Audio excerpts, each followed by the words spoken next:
យល់ប្អូននៅផ្ទះ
យល់ប្អូននៅផ្ទះ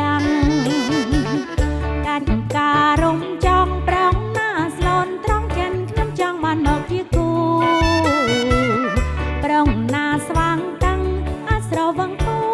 ខ្ញុំមិនបដោតធ្វើជាគូទេស៊ូទុកប្រានទុំនេះទុកគ្រាន់បំពេយល់ប្អូននៅផ្ទះ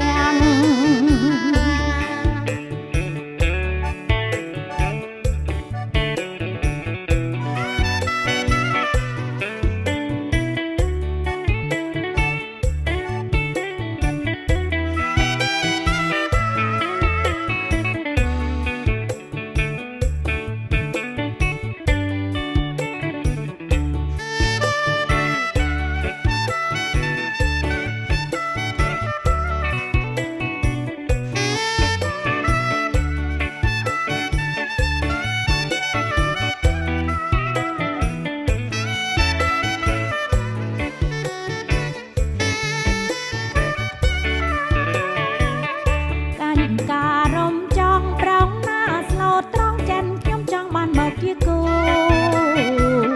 ប្រងណាស្វាងតាំងហើយស្រវឹងគូខ្ញុំមិនបដោតធ្វើជាគូទេស៊ូទុកប្រានទុំនេះទុកគ្រាន់បំពេយល់ប្អូននៅផ្ទះ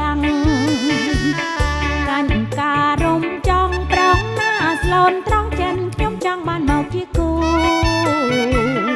ប្រងណាស្វាងតាំងហើយស្រវឹងគូខ្ញុំមិនបដោតធ្វើជាគូទេស៊ូទុកប្រានទុំនេះទុកគ្រាន់បំពេយល់ប្អូននៅ